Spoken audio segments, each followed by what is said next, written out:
Well, thank you very much. It's an honor to have President Zelensky of Ukraine. And we've been working very hard, very close. And we've actually known each other for a long time. We've been dealing with each other for a long time and very well. We had a little negotiation spat, but that worked out great. I think for both countries, I think for the world, actually, beyond both countries. And we have something that is a very fair deal.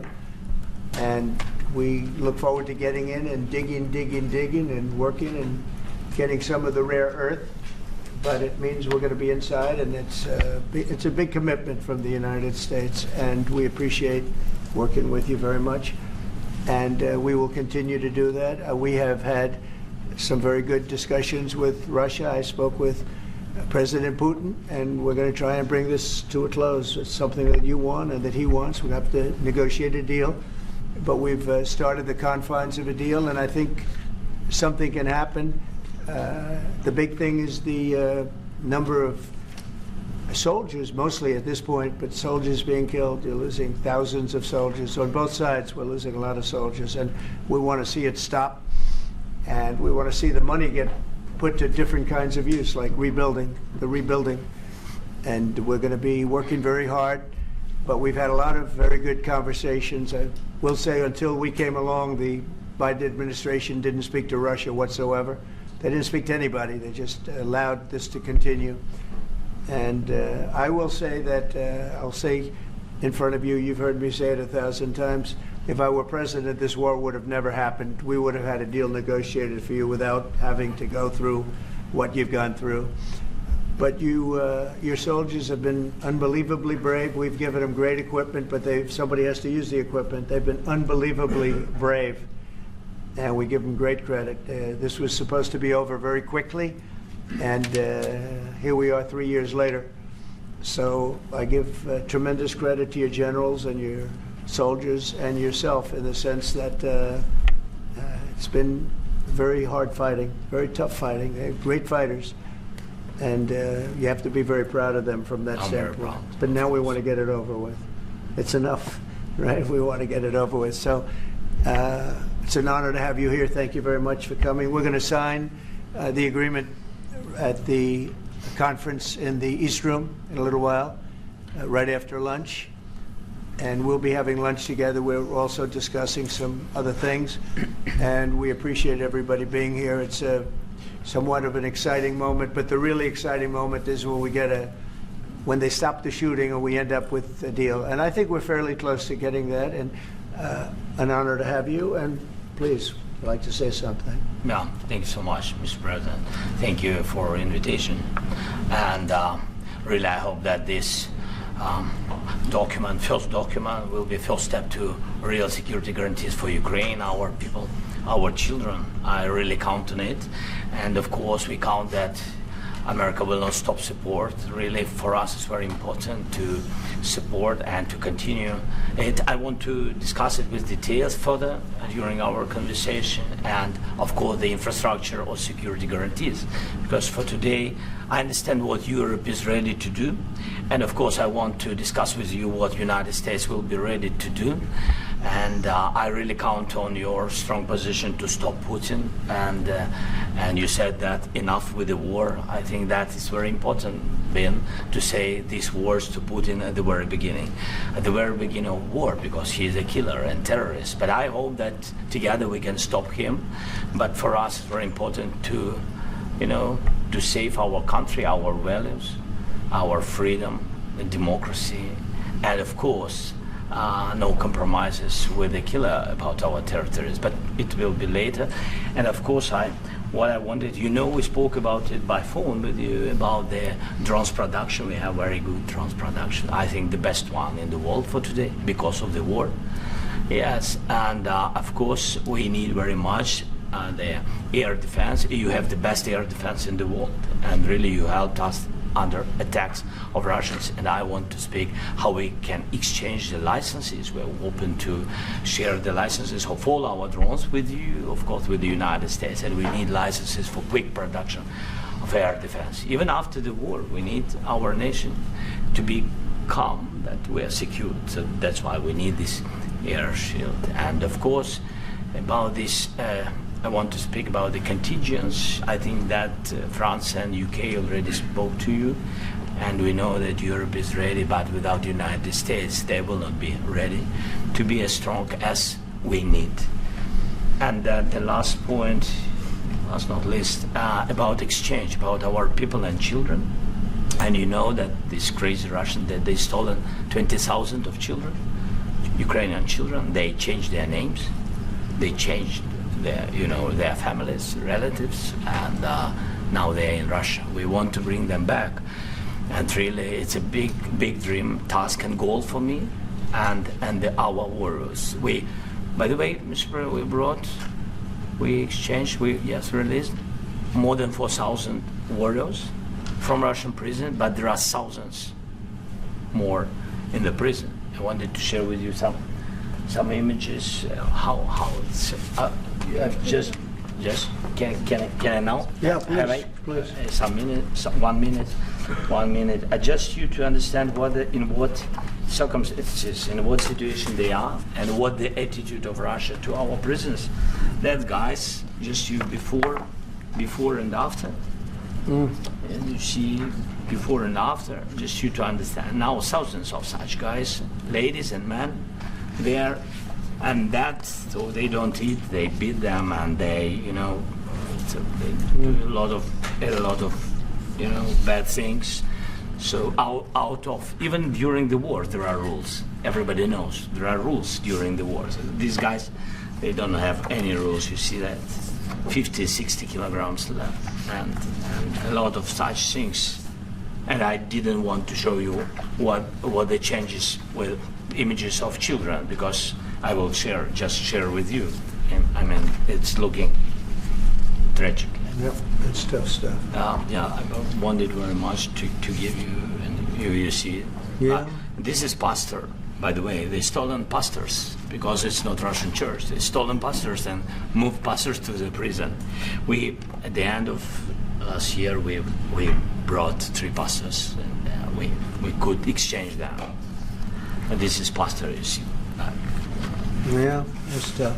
Yeah. So I mean, this I wanted to show you, and this. So thank you very much. We want to get that ended, right? Yeah. Of course, we And want. I think we will. And We have to, of course. do you have any questions, please? Mr. President, Mr. President. Thank you, Mr. President. With the, how much money is the U.S. going to put into the fund that is being created today, and how does this provide long-term security for Ukraine? Well, we don't know exactly how much, because we're going to be putting some money in a fund that we're going to get from the raw earth that we're going to be taking and sharing in terms of revenue. So it's going to be a lot of money will be made from the sale and from the use of raw earth. And as you know, our country doesn't have much raw earth. We have a lot of oil and gas, but we don't have a lot of the raw earth. And what we do have is protected by the environmentalists, but that can be unprotected, but still it's not very much. They have among the best in the world in terms of raw earth. So we're going to be using that, using it for all of the things we do, including AI and including weapons and the military, and it's really going to very much satisfy our needs. So it's something that just worked out really well. We have a lot of oil, we have a lot of gas, we have a lot, but we don't have raw earth. So this has just about every component of the raw earth that we need for computers, for all of the things we do. This puts us in great shape. And the long-term security for Ukraine, how is this provided? I think they're going to have great luck. I think once we make the agreement, that's going to be 95% of it. They're not going to go back to fighting. I've spoken with President Putin, and I feel very strong. I've known him for a long time, and I feel very strongly that they're very serious about it. And we'll make a deal. And when the deal is made, I don't think we talk about security. Everyone's talking about the other day. All they talked about was security. I said, let me make the deal first. I have to make the deal first. I don't worry about security right now. We have to have a deal, because right now, last week, 2,000 soldiers died on both sides. 2,000, and they're losing 1,000, 2,000, 3,000 a week. So as we sit here and we talk, people are getting shot and dying on the battlefield. And, they're not American soldiers, but they're Russian soldiers and they're Ukrainian soldiers, and we want to be able to stop it. But And we Mr. want to be able also to spend money on other things. We don't want to, this is a tremendous amount of money. And what the Biden administration did was terrible. They were giving money, but he had no security on the money. Europe, as you know, gave much less money, but they had security. It was in the form of a loan. They get their money back, and we didn't. And now, at least we're protected because the American taxpayer has to be protected too. But this is an incredible agreement for Ukraine because we have a big investment in their country now, and what they have, very few people have. And we're able to really go forward with very, very high-tech things and many other things, including weaponry that we're going to use in many locations, but that we need for our country. Mr. President, This allows us to do But that. Mr. President, will you continue I'm sorry. sending military aid? Yes, go ahead, please. If I can just yes. In the document, there is one of the very important points. If we speak about business and investment, we never had LNG terminals in Ukraine. This document will open. I mean, the next document, but anyway, here we see in the framework, we see a really goodwill for this. LNG terminals for us is very important, and I think for security of European continent. We have the biggest storage, gas storage. We have the biggest in Europe. Yes, and we can use it. Use it for LNG. Use it for LNG, and we will do it. And really, we can help Europe because Europe really helped. President Trump said that they made less support, but they have our friends and they are our very supportive partners. They really gave a lot, Mr. President. They did. Really, they did. They gave a lot, but they gave much less. No. Much less. No. No. Don't argue. No. Okay. Okay. but Mr. President, Putin and President Zelensky. Yeah, please. Mr. President Trump, you have repeatedly called the deal with Ukraine as a historical one. And as a President of the United States, you make historical decisions in other issues which affect America and other world. So what place in the world history do you want to take? And do you associate yourself with any famous historical figures? Yeah, I'd say George Washington, Abraham Lincoln. I would say I'm far superior to George Washington and Abraham Lincoln. Now, you know I'm only kidding, right? Because when I say that, the fake news is going to go wild. They're going to say he considers himself to be better than Washington. But you never know. You never know. I don't compare myself to anybody. I'm here to do a job. We've had a great 35 days or whatever it might be, a month, a little more than a month. We've accomplished tremendous amounts. Not only this would be a very great achievement if we could get the war stopped and get them back to normalization. I think that's going to happen. We've had very good talks on both sides, as you know. But I think we've done a very good job, just generally. If you look at all of the things we've done in 30 days, they're saying there's never been a opening for a president. The first month, there's never been a first month like we've had. And this is one of the very important things. This, to me, is one of the most important things because we have tremendous death taking place as we speak, and I don't want to have that. You know, think of the parents, whether they're in Russia or Ukraine, think of the parents of all these people being killed needlessly. They came to our territory. Should have never started. This would have, if I were president, this would have never started. Mr. President Trump, Will you President Trump. continue sending military aid to Ukraine after the U.S. signs this agreement with Ukraine? Yeah, we're And the going to be question continuing. To President Zelensky, do you feel like the U.S. is on your side, that President Trump is on your side at this moment? What do you think? He wants to know, do you think that, sort of a stupid question. I guess we wouldn't be here if I wasn't. But, I think that the United States on our side from the very beginning of occupation, and I think that President Trump on our side, and of course, I'm sure that the United States President will not stop support. This is crucial for us. It's important for us. Yes. And Putin, the president speaks about the people and the soldiers which are dying, but they came to our territory, they came to our land. They began this war, and they have to stop. And I think this is the question, was really the most important question. Can President Trump, I hope yes, with some other allies, to stop Putin, withdraw these enemies, our enemy, withdraw these troops from our land? And I think that you asked about the history, I think that if President, or when, he will stop Putin, if President Trump will bring peace to our country, I think he will be on this wall. We've had very, very good talks. Mr. President, you said What about military aid to Ukraine? President Zelensky just said that there'll be no compromises with Vladimir Putin. I just wanted to ask both of you, firstly, are there compromises that you think that President Zelensky is going to have to make? And President Zelensky, is there anything that you think that you may be able to offer or bring to the table, for example, elections? Thank you.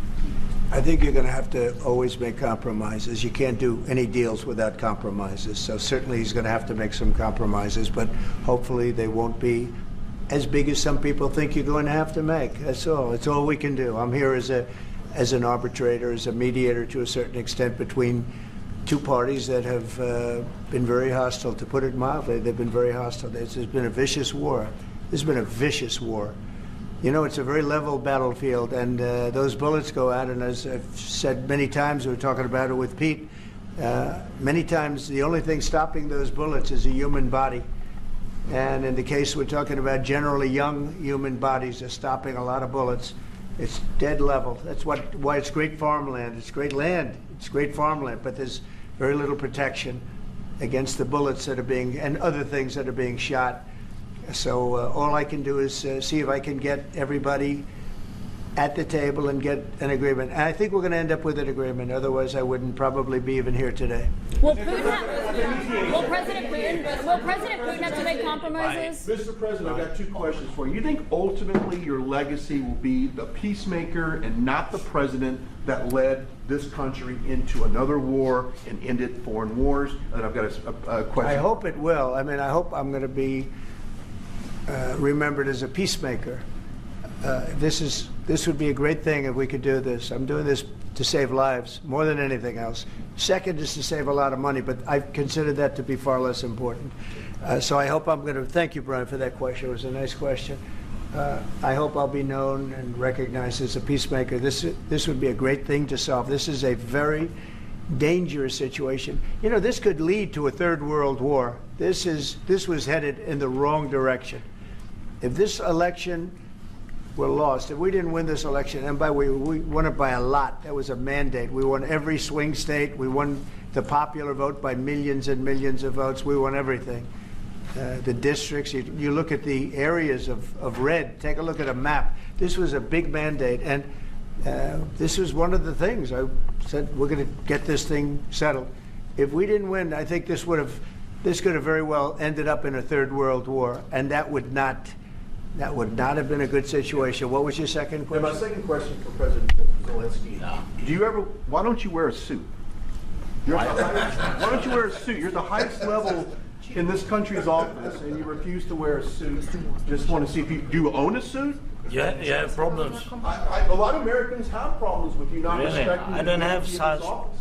I will wear a costume after this war will finish. Okay. Yes, maybe one. Maybe something like this. something like Yes, yours. sir. Yes. That'd be great. Maybe something better. I don't know. We will see. Maybe something cheaper than Thank you. President Trump, you said yesterday, thank you, President Trump. You said yesterday that you have... Are you going to send more arms to Ukraine in case there's no peace? Yeah, we're going to have arms to Ukraine, yeah, sure. Hopefully I won't have to send very much, because hopefully we're going to have it finished. We're looking forward to finishing this quickly. We're not looking forward to sending a lot of arms. We're looking forward to getting the war finished so we can do other things. But we very much appreciate the agreement, because we needed what they had, and we're treating, our country is now treated fairly. Biden didn't do that. He didn't know what the hell he was doing. This should have never happened. This should have never started.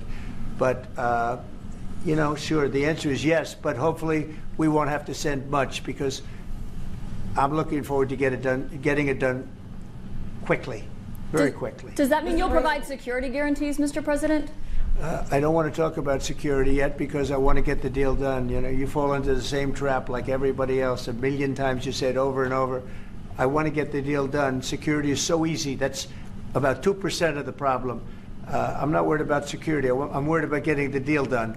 The security is the easy part. Security is very nice. Everybody stopped shooting. And now will Europe put people there? I know France is going to. I know the UK is going to. I know other countries are going to, and they happen to be right next door. We haven't committed, but we could conceivably. You know, we have security in a different form. We'll have workers there digging, taking the raw earth so that we can create a lot of great product in this country. So in that sense, you have something, but we haven't determined that yet. I will say, in speaking to France and in speaking to, and they were here, as you know, last week and just the other day, they have committed to a lot of security. I don't think you're going to need much security. I think once this deal gets done, it's over. Russia's not going to want to go back, and nobody's going to want to go back. President Zelensky is shaking his head no. When this deal at ends, that, I really Mr. believe President. this deal is going to be over. Question? Yeah, Please go ahead. Thank you. Go ahead. Please. Thank you so Yeah. much. Mr. President, No. thank you. You Thank had you. President Macron and Keir Starmer at the White House this past week, both of whom praised your courage and conviction to lead the pathway towards peace. Yes. Part of that involved, though, re-engaging Russia in diplomatic relations, something that previous leaders lacked the conviction to do so. What gave you the moral courage and conviction to step forward and lead that? Well, I love this guy. Who are you with? One American News, sir. Well, that's why I like him. One American News does a great job. I like the question. I think it's a very good question. It's a pathway to peace. It's a pathway to getting something solved. And I feel that as the head of this country, I have an obligation to do that. Plus, you know, we're very much involved. We got involved. It's too bad we got involved, because there should have been no involvement, because there should have been no war. And there shouldn't have been October 7th. That would have never happened. As you know, Iran was broke. They had no money to give to Hezbollah. They had no money to give to Hamas. They were stone cold broke. And then under Biden, they became rich as hell. They went from no money to $300 billion in a period of 4 years. And they gave a lot of that money away, and you see what happened. And that's a real mess also that we hope to be able to solve. But no, I appreciate your question very much. It's just, I feel I have an obligation to try and do something to stop the death. Mr. President, If I can answer. President Yes, if I Zelensky. can answer. Please, Sorry. go ahead. Please. And I do like your clothing, by the way. Yeah, really? Even though I think he's a Yeah? great guy, by the way. But I don't know if you two like each other, but you know what? I think No, I think why? he's I dressed like this beautifully. guy. I don't know I think him. he's dressed beautifully. So I have more serious things than answer on such Yes, questions. sure, that's a I will good- answer on more serious good questions if statement. I can. Yes. Yeah. So please, about security guarantees and about just ceasefire. We can't just speak about ceasefire and speak. It will not work. Just ceasefire will never work, because I'm like a president. I have this experience, and not only me. Ukraine before my presidency, from the 2014, Putin broken 25 times. 25 times he broken his own signature. 25 times he broken ceasefire. But he never broke to me. He never broke to No, me. you were the president. He You were never the broke- president he during. never broke to me. In 2016, you've been the president, Mr. President. You've been the president, but he had, of course, not with you, but he had during those periods. He had conversations with our side, and we had Normandy format. You know, the France, Germany, Ukraine, and Russia, and he broken 25 times. That's why we will never accept just ceasefire. It will not work without security guarantees. Security guarantees, maybe President is right about this document and other, but this document is not enough. Strong army is enough, because his soldiers afraid, Putin's soldiers afraid of our soldiers when we're strong enough. If we are not strong enough, if we are empty, if our storage is empty, we can't defend our land. Today, you know, he knows that we have all the world knows that we have meeting. Yes? Why he's using ballistic? Putin today using ballistic on our hospitals, schools, and etc. Ballistic. So he knows that we are here and that President Trump is really have goodwill to stop this war. And you hear now the president. So why he's using? So he doesn't want to stop. He doesn't want. But I hope that we will do it. Really, we'll do it. Security. When we speak about security guarantees, when the Europeans are ready for contingents, they need USA backstop. If there will not be United States, we will not never have any contingents, strong contingents from the Europeans, because they don't want to divide alliance, connection between the United States as the main and strongest ally and Europeans. And this is crucial, this is important. That's what we want to speak about very much. This is very important. And air defense. So air defense, really, we have big deficit with all the systems, and we need to provide this. We need it very much. Otherwise, Putin will never stop, and will go further and further. He doesn't want. He hates us. You know, it's not about me. He hates Ukrainians. He thinks that we are not a nation.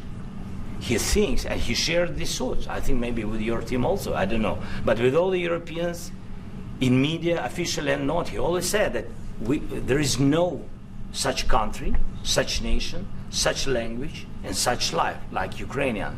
No, he really doesn't respect all the Ukrainians, and he wants to destroy us. And you are right, Mr. President. That's 2%. This document, maybe other documents, it's a very good start, very good, but it will not enough to stop this person. Should Russia pay to rebuild Ukraine? Mr. President, under these Should Russia pay to rebuild Ukraine? They have to pay. This is the rule. This is the rule of the war. This is the rule of the war. During all the centuries, all the history, this is the rule of the war. Who began, those pay. Do you agree, This President is the rule. Trump? Putin began this war. He has to pay all money for innovation. He has to pay. Of course, some Russian assets, what we have in Europe, about 300 billion, we can use them. We can use for innovation and buy military support from the United States also. We can do it, but it's not enough. It's not enough. I asked this question that you didn't like because I wanted to know. John, please, wait 1 second. I asked this question that you didn't like because I wanted to know if you want to position yourself in the middle between Russia and Yes. Ukraine, or on the Ukraine side. I'm in the middle. I want to solve this thing. I'm for both. I want to get it solved. And it's wonderful to speak badly about somebody else, but I want to get it solved. If we can solve it, great. If we can't solve it, they're going to have to fight it out, and who knows what's going to happen. But I want to see it get solved. May I follow up? One more question about U.S. troops in Europe. After Russian invasion of Ukraine, your predecessor sent additional troops to Eastern Europe, including Poland, my country. Yeah. Are you committed to keeping these troops on the eastern flank of NATO in the future? I'm very committed to Poland. I think Poland has really stepped up and done a great job for NATO. As you know, they paid more than they had to. They are one of the finest groups of people I've ever known. I'm very committed to Poland. What about Baltics? Poland's in a tough neighborhood, you know. What about the Baltics? The Baltics, they got a lot of. It's a tough neighborhood too, but we're committed. We're going to be very committed, and we're committed to NATO. But NATO has to step up, and the Europeans have to step up more than they have. And I want to see them equalize, because they are in for far less than we're in, and they should be at least equal. You understand that? Why is the United States, we have an ocean in between, why is the United States in for so much more money and other things as Europe? With that being said, and as you said, they've also been obviously very helpful. But we have put in far more than they have, and I think they should equalize. Mr. President, Please, go ahead. Ask you about the agreement again today. What changed between the first time that Secretary Bessent gave President Zelensky the agreement and today for the signing? We made a deal. So what was the I'm just deciding factor? I'm a business person. We made a deal. That's what changed. A lot of those minerals. I didn't think we were going to make a deal, and We ended up making the deal, so that changed. Mr. President, when and how do you envision a trilateral summit with President Zelensky and Putin? I don't know, under but these well, they circumstances? don't like each other. I can tell you that. Okay, they do not like each other. This is not a love match, and it's unfortunate. That's why you're in this situation. The United States should not have allowed this to happen. Okay, the United States, run by a man that didn't know much. I'm going to be very nice. Run by an incompetent person, very incompetent person, should never have allowed this to happen. I've stopped wars. I've stopped many wars. My people will tell you, I stopped wars that nobody ever heard about. I stopped wars before they ever started. You can look at some of, I could give you a lot of nations that would tell you right now they were probably going to war. I could tell you right now there's a nation thinking about going to war on something that nobody in this room has ever even heard about. Two smaller nations, but big, still big. And I think I've stopped it. But this should have never happened. Mr. President, Sorry, just a second. About any negotiations. First of all, I want really to tell you, and I think that everybody understands that Ukraine, modern Ukrainians, nobody wants to stop this war. But at the future, any negotiations, it's understandable that two sides of the war, not Russia and the United States, because this is not the war between Russia and the United States. This is war of Russia against Ukraine and Ukrainian people. So these two sides will be at the will be at the negotiation table. Then of course United States, like the strongest partner of the Ukraine, and of course Europe. I think Europe is very important. I want to speak about it with the President. Yes, Europe is very important for us because we really defend Europe for today. All Europeans really recognize that we are defending the line and they have real life and our people are dying. That's why they helped us. And also it's about the NATO.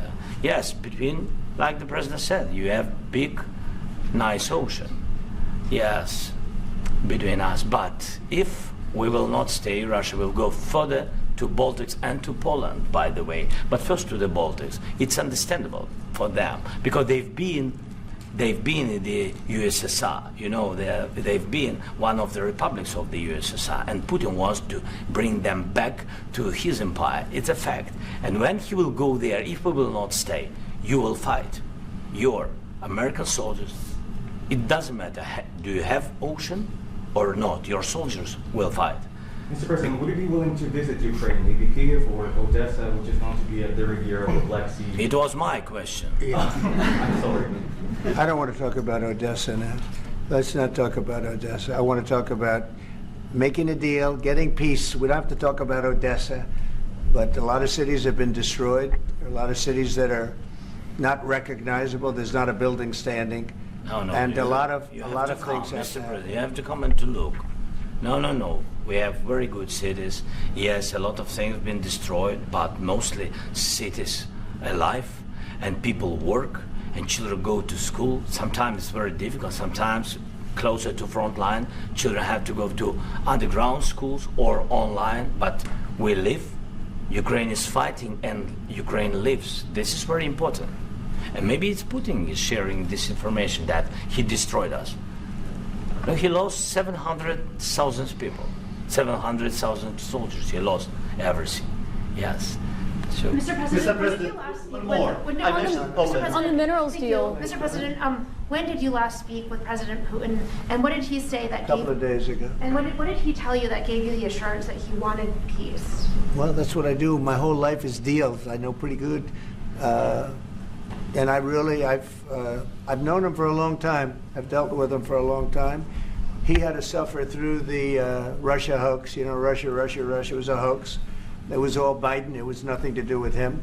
So he had to suffer through that, and he was able to do that.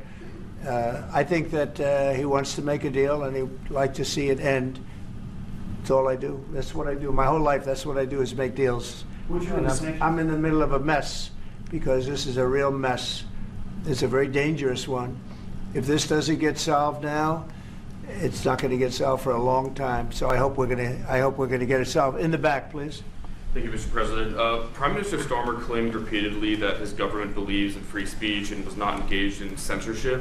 But his country's government arrests people for memes and thought crimes, and even more worrisome is pressuring American companies to censor Americans on its behalf.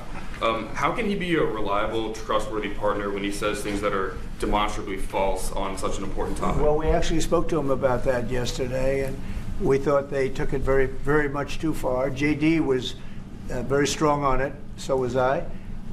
So was Marco. And we've been speaking to him about it. Marco, would you like to say something about that? We have concerns, obviously, with the conduct of those, particularly as it impacts Americans. And there's real concern that American speech, which is online, could fall into the hands of British or any country's jurisdiction.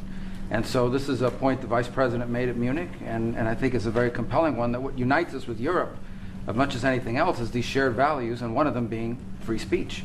And so if Americans are threatened by it, we're going to need to take action in that regard. JD?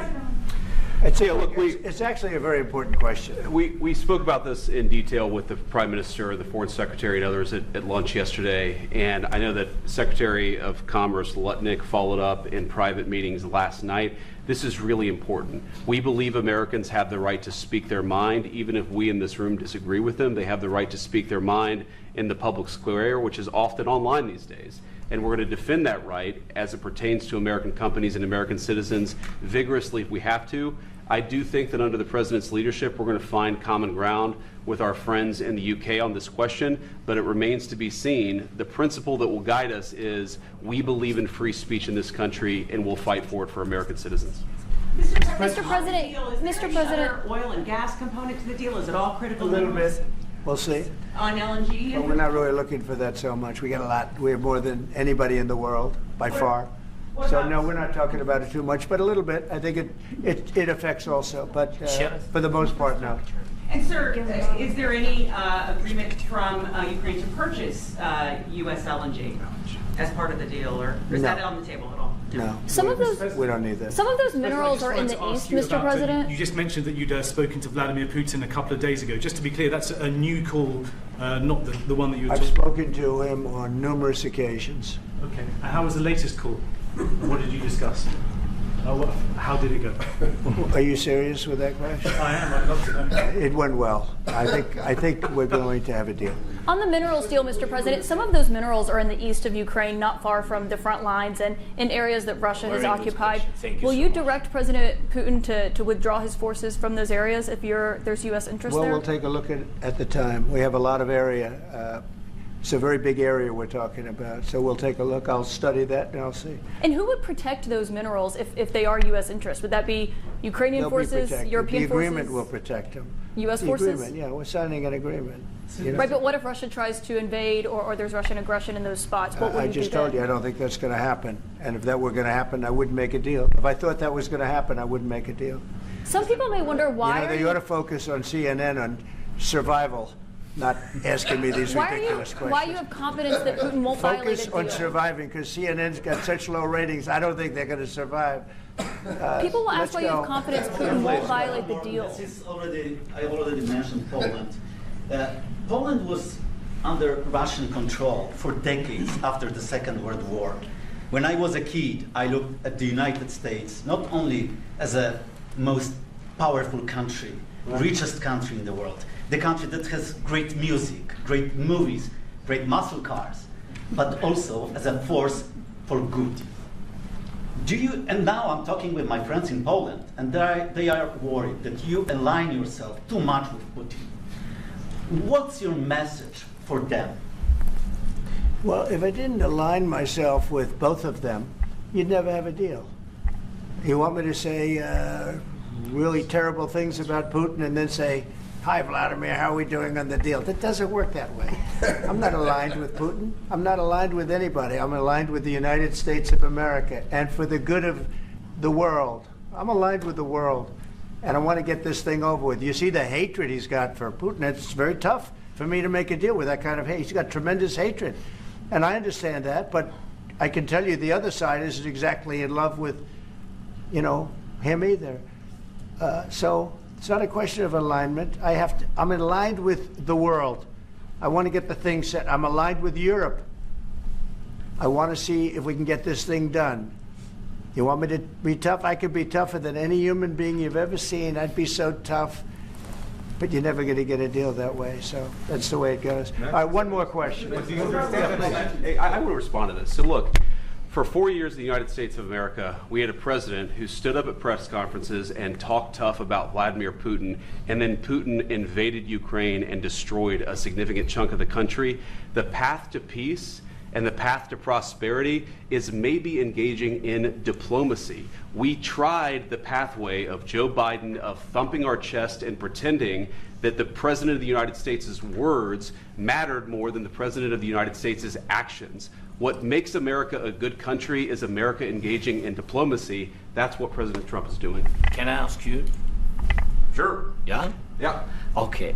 So he occupied our parts, big parts of Ukraine, part of East and Crimea. So he occupied it on 2014. So during a lot of years, so I'm not speaking about just Biden, but those time was Obama, then President Obama, then President Trump, then President Biden, now President Trump, and God bless, now President Trump will stop him. But during 2014, nobody stopped him. He just occupied and took. He killed people. You know what the contact 2015. 2014. 2014 is 2014. Yeah. So I was not here. Yeah, but that's exactly right. Yes, but during 2014 till 2022, the situation the same. The people have been dying on the contact line. Nobody stopped him. You know that we had conversations with him, a lot of conversation, my bilateral conversation, and we signed with him, me, like a new president. In 2019, I signed with him the deal. I signed with him, Macron and Merkel, we signed ceasefire. Ceasefire, all of them told me that he will never go.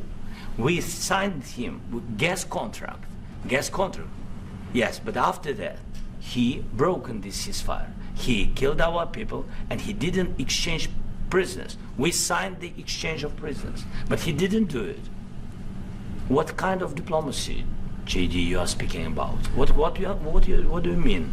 I'm talking about the kind of diplomacy that's going to end the destruction of your country. Yes, but if you are not strong... Mr. President, with respect, I think it's disrespectful for you to come into the Oval Office and try to litigate this in front of the American media. Right now, you guys are going around and forcing conscripts to the front lines because you have manpower problems. You should be thanking the President for trying to bring an end to this conflict. Have you ever been to Ukraine that you say what problems we have? I have been to. Come once. I've actually watched and seen the stories, and I know what happens is you bring people, you bring them on a propaganda tour, Mr. President. Do you disagree that you've had problems? What, bringing people into your military? We have problems. And do you think that it's respectful to come to the Oval Office of the United States of America and attack the administration that is trying to prevent the destruction of your country? A lot of questions. Let's start from the beginning. Sure. First of all, during the war, everybody has problems, even you, but you have nice ocean and don't feel now, but you will feel it in the future. God bless. You don't know that. God bless. God bless. You will not have a war. Don't tell us what we're going to feel. We're trying to solve a problem. Don't tell us what we're going to feel. I'm not telling you. Because you're in no position to dictate that. Remember this. You're in no position to dictate what we're going to feel. We're going to feel very good. You will feel influence. We're going to feel very good and very strong. You will feel influence. You're right now not in a very good position. You've allowed yourself to be in a very bad position, and he happens to be right about it. From the very beginning of the war. You're not in a good position. You don't have the cards right now. With us, you start having cards. But right now, you don't. You're playing cards. You're playing cards. You're gambling with the lives of millions of people. You're gambling with World War III. You're gambling with World War III. And what you're doing is very disrespectful to the country, this country. That's back to you. Far more than a lot of people said they should have. Have you said thank you once? This entire meeting? No, in this entire meeting, have you said thank you? You went to Pennsylvania and campaigned for the opposition in October. Offer some words of appreciation for the United States of America and the president who's trying to save your country. Please, you think that if you will speak very loudly about the war, you can... He's not speaking loudly. He's not speaking loudly. Your country's in big trouble. Can I Wait a answer? minute. No, Can you've I done a lot answer? of talking. Your country is in big trouble. I know. You're not I winning. know. You're not winning this. I. You have a damn We- good chance of we are coming out staying, okay because of Mr. us. President, we are staying in our country, staying strong from the very beginning of the war. We've been alone, and we are thankful. I said thanks You haven't in been this alone. cabinet, You and haven't not been only alone. in this cabinet. We gave you, through I this said stupid president, $350 billion. You voted we gave for you your military equipment, You and you voted men for are your brave, president. but they had to use our military. What about if, West if Speaking? you didn't You have our invited military me- equipment, You invited if me you to didn't speak. have our military equipment, this war would have been over in 2 weeks. In 3 okay? days, I heard it from Putin. In 3 days, this is something Maybe new. less. In 2 weeks, of course, yes. It's going to be a very hard thing to do business like this, I tell you. To say thank you. I said a lot of times thank you to American people. Accept that there are disagreements, and let's go litigate those disagreements rather than trying to fight it out in the American media when you're wrong. We know that you're wrong. But you see, I think it's good for the American people to see what's going on I over there. understand, sir. I think it's I very understand. important. That's why I kept this going so long. You have to be thankful.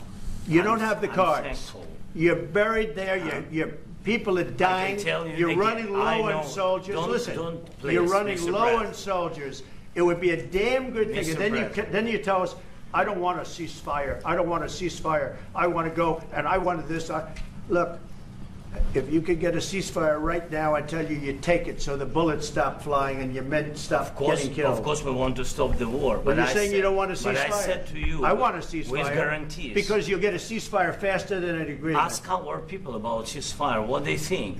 That wasn't it doesn't with matter me. for you what. That what wasn't this with me. means. It That was with wasn't a guy named Biden, who was not a smart person. But this That is was your, with, this that was is with your Obama. president. It was your president. Excuse me. That was with Obama, who gave you sheets, and I gave you javelins. Yes. I gave you the javelins to take out all those tanks. Obama gave you sheets. In fact, the statement is Obama gave sheets and Trump gave javelins.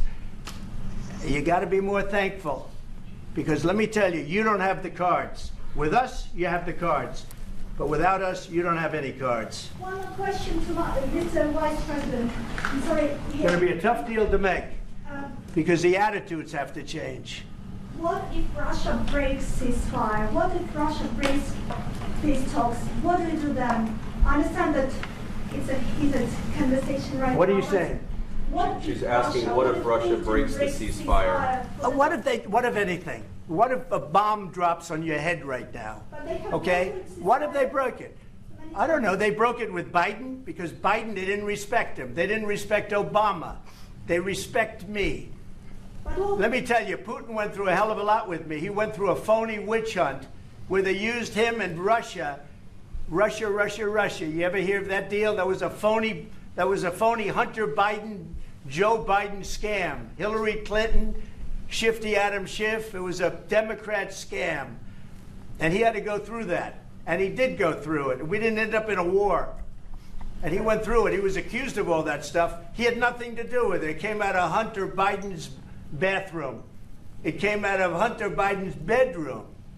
It was disgusting. And then they said, oh, the laptop from hell was made by Russia. The 51 agents. The whole thing was a scam. And he had to put up with that. He was being accused of all that stuff. All I can say is this. He might have broken deals with Obama and Bush, and he might have broken them with Biden. He did, maybe. Maybe he did. I don't know what happened. But he didn't break them with me. He wants to make a deal. I don't know if you can make a deal. The problem is, I've empowered you to be a tough guy. And I don't think you'd be a tough guy without the United States. And your people are very brave. But you're either going to make a deal or we're out. And if we're out, you'll fight it out. I don't think it's going to be pretty, but you'll fight it out. But you don't have the cards. But once we sign that deal, you're in a much better position. But you're not acting at all thankful. And that's not a nice thing. I'll be honest, that's not a nice thing. All right, I think we've seen enough. What do you think? What's this negotiation going to look like? This is going to be great television, I will say that. All right. We'll see what we can do about Thank what's you. going on. Thank you, press. Everybody, Caitlin. Everybody out. Can you Thank still you, press. negotiate? Thank you.